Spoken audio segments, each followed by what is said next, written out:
Ladies and gentlemen, Marion Blair here. A while back I posted a video about why I was switching to Peak Platinum. I call it Peak Platinum. It's really not. It doesn't say Peak on a box. It just says Blue DEF Platinum. But it's made by Old World Industries, the same people that make the Peak regular. So today I'm going to be talking about the Peak.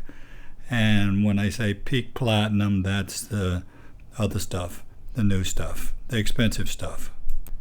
And you can look back at the video if you want, but I posted some stuff about it. I talked to the representative there, and they told me that the NOx was reduced, and therefore the amount of EGR going through the engine was reduced. That's the guts of the conversation.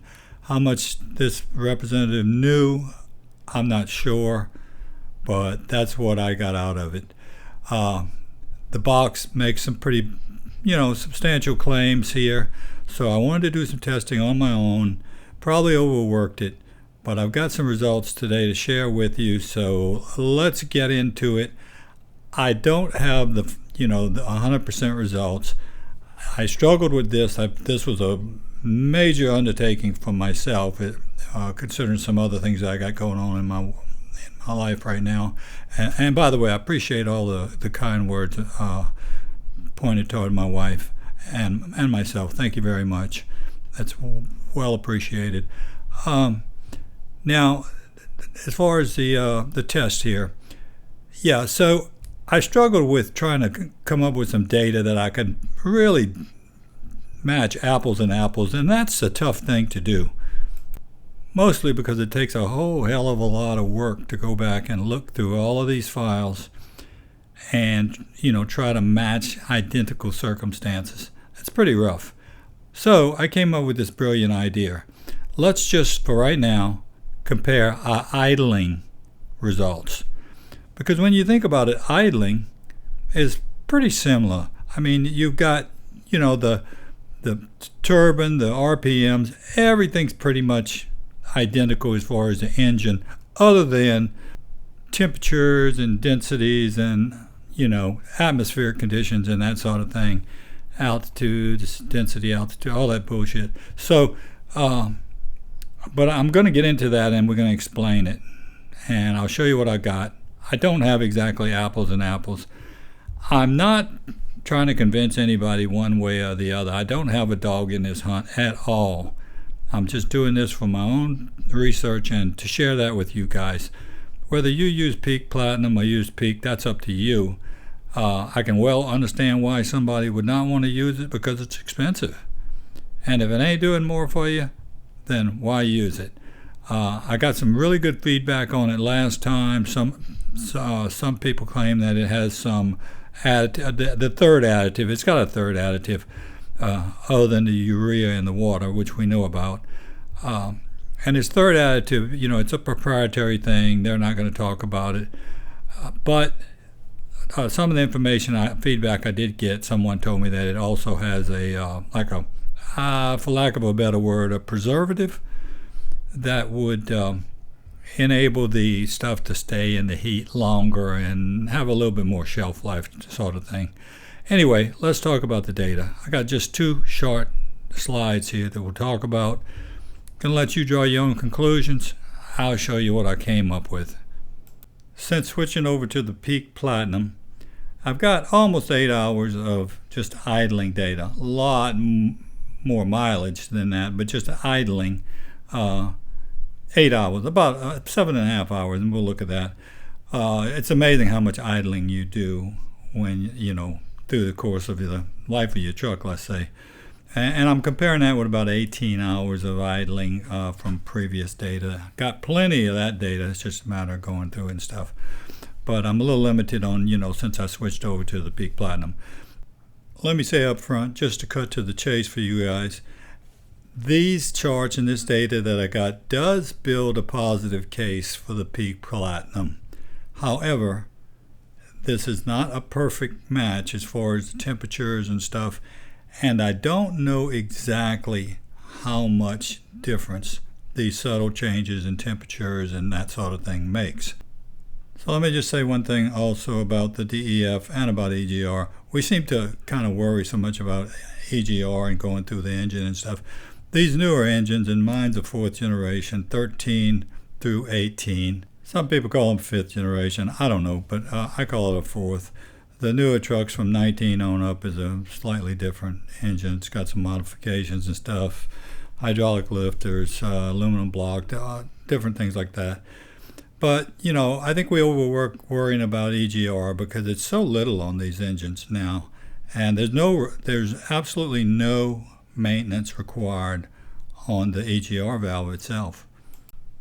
Previous to the injection of DEF in the exhaust, DEF does not go through the engine, of course. It goes into the exhaust right before the catalytic converter. Previous to adding the DEF injection, the previous engines ate a lot more EGR, required a lot more EGR, and the EGR valve did require maintenance at 60-something thousand miles. But that's no longer. So that dramatically reduced the amount of EGR that's required to go through the engine. So to me, DEF is a good thing. It's a good add to the whole system, the whole SCR system. Now, of course, it adds cost, and I can see why people would not like it and that sort of thing. But it does reduce the amount of EGR that your engine is having to put up with.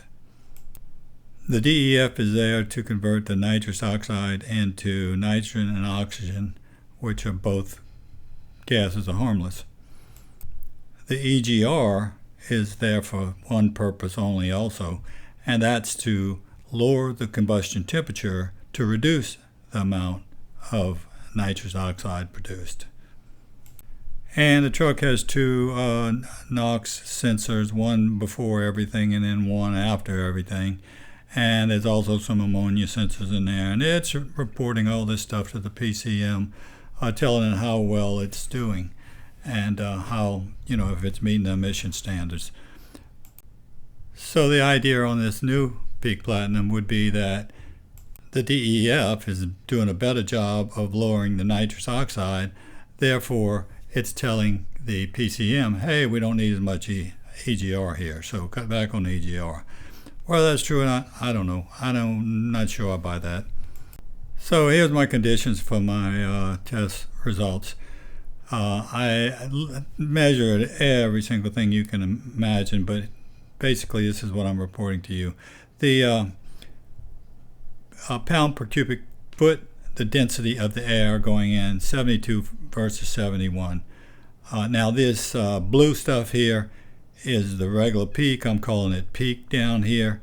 And the orange stuff is the Peak Platinum or the blue DEF Platinum, whichever way you want to look at it. So higher density air is better in terms of making horsepower and that sort of thing because you can pack more molecules. That tells you that there's more molecules packed into that cubic foot of air. But they're very similar. The turbine vane position you can see, which is the back pressure that's being held on the engine while it's idling to push the exhaust gas into the intake for the EGR. And they're just about identical. PSIA, which is atmospheric pressure, absolute, pretty much exactly the same. Sea level. RPMs in thousands, that K stands for thousands, virtually the same. Turbine sitting there doing virtually nothing. No boost going on or anything like that. Now the ambient air temperature, and that's the thing that makes me question this a lot more. Otherwise I would say, wow, maybe this stuff is doing something for us. But that 77 versus 83.2, so that's about 6 degrees difference. What I don't know is how much difference that makes. So, as I said, take all this with a grain of salt. The IAT, that's a sensor that's on your intake manifold. I refer to it as the last stop before the air goes into the engine. Now notice that the IAT with the Peak Platinum is lower than with the Peak. And of course, the colder the temperature, the better for the engine. The better as far as making power. But so that's a good thing, and it kind of starts to build this case for the intake air. But we'll look at the next chart and finish it up. The reason I say it kind of starts to build a case for it is because your air coming into the engine is hotter, but yet the air going into the engine at the IAT is actually lower. So that means that it's getting less EGR, because all of that heat there primarily, even though the air is going through a cooler and everything else, that's pretty much from the EGR. Without that EGR valve, that temperature is dramatically lower. And I've got a video that shows just how dramatically your IAT, your engine temperature, your oil temperature, everything drops when that EGR valve closes. And by the way, the best time to look at that is when the truck is in regen. The EGR valve is closed, completely closed. And if you can monitor those things, you can really see a drop in those temperatures. And yes, there is an EGR cooler, but probably because of space limitations, it's pretty small, and there's just not enough retention time for this gas to sit there and get cooled by the coolant before it goes into the engine. And lastly is the DPF regen trigger, which is basically the differential pressure across the DPF filter. I mean, that's what tells the PCM when to put the truck in regen, is differential pressure across the DPF based on the amount of soot load it has in it. And this is just giving you a percentage of the soot load. So there's an advantage. There's less back pressure on the engine here with the peak versus the peak platinum test. Got a little more back pressure with the peak platinum, which is a disadvantage for the peak platinum, I would think. I don't know. That doesn't say anything good or bad about either one on the peak or the peak platinum. It just says what the conditions were during this test. And then just to finish this thing off real quick, you can see my data, like I said, 18.2 hours to be exact, and the peak platinum 7.5. And like I said, that's all idling, and that was all pulled at 1 second intervals, averaged out, and that's what we have here. And the EGR temperature, the blue again is the peak, and then the peak platinum is this brownish, orangish looking color. So you can see the EGR temp is higher here on the regular peak with the regular peak, and lower with the peak platinum. And that makes sense when you think about the last chart, because the IAT was lower, which meant that it was getting less EGR, even though the ambient temperature was higher. So it's kind of, it's interesting. Let's put it that way. Not nothing to go and hang your hat on, but it's interesting. The next one is the average distance between regen. And interesting again, because looks like you're getting less regens with the peak platinum. And lastly, the EGR duty cycle, which is telling you that the EGR is open greater for the peak versus the peak platinum. And again, this is at idle, which really is a good time to look at this stuff, because that's when you got your most EGR, is when you're idling. And if I didn't make it clear, that's the percent that the EGR valve is open. So it's open more, thus feeding the engine more EGR with the peak versus the peak platinum. So that's it. Draw your own conclusions. This went a little longer than I wanted it to. Maybe I'll go back and try to edit some of this rambling out. Just wanted to give you an update on this. I'm going to keep using it in the platinum because I don't use a lot of it. I just use my truck for mostly, well, I do a lot of grocery getting, but I do a lot of towing too. Not lately, but did significant. Hopefully when my wife recovers, we will eventually start getting back on the road again. But I wanted to put this out to you. This is what I got. It's all idling. We'll look at some 65 mile an hour stuff next. Towing, I've done some of that.